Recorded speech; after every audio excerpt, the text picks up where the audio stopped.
setengah di atas kain itu, dibungkuslah beras itu, terus pinggiran kainnya itu dijahit memutar. Dijahit, jadi macam bentuknya jadi kayak bantal tuh, kebayang kan? Gitu nama Pak Cecep. Terus Pak Cecep masuk ke dalam kamarnya Yuyun. Di sana Pak Cecep bilang, "Yun, bisa kau bangun bentar, Nak?" "Kenapa, Pak?" "Nah, tolong kau langkahin bantal ini 7 kali," katanya. Terus kata Tok, "Ikutin, Nak." Udah ikutin aja gitu. Nah, bangunlah Yuyun, dilangkahin lah 7 kali, 1, balik 2, 3, gitu-gitu kan. Sembari siapa nih melangkah juga Pak Cecep sambil baca-bacain sesuatu lah gitu.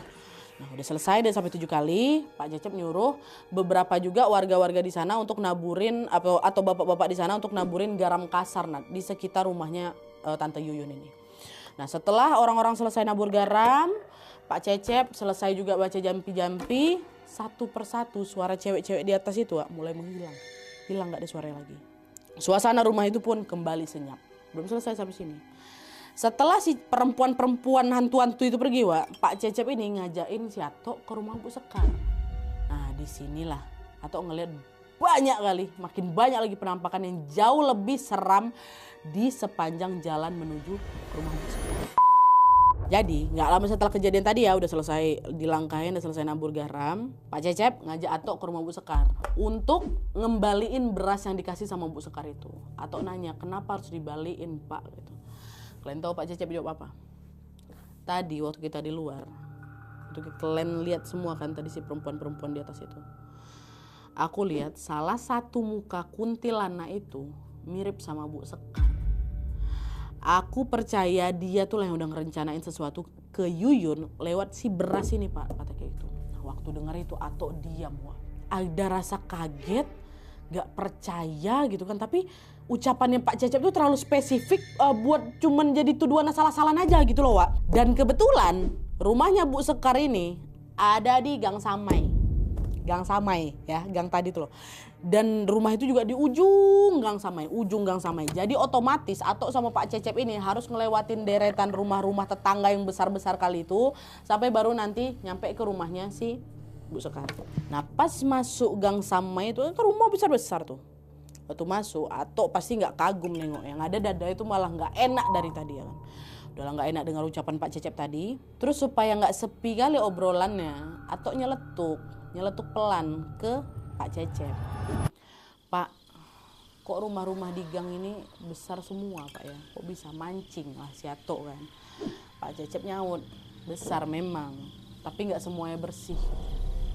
Belum sempat si Atok ini nanya maksudnya apa, tanpa minta izin sama Atok, Pak Cecep ini tiba-tiba ditepuk pundak si Atok ini, macam lagi kayak ngebuka penglihatan batinnya si Atok tuh loh, Dan disitulah Atok langsung merinding sejadi-jadinya karena sejak saat itu, sejak ditepuk pundaknya itu, setiap rumah yang Atok lewatin, Atok lihat penampakan.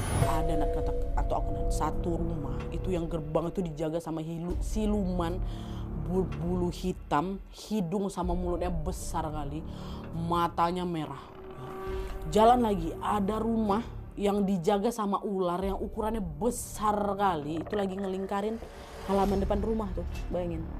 Dan yang paling bikin Atok itu ngeri, Atok tuh ngelihat ada penampakan mirip sekumpulan manusia lagi berdiri berjajar di teras rumah. Jadi macam tagarnya itu semua manusia, Tapi kondisi mereka juga udah kacau balau, dari macam abis selesai dicambuk-cambuin, ditusuk-tusuk pakai besi sampai berdarah-darah semua. Itu yang Atok tengok.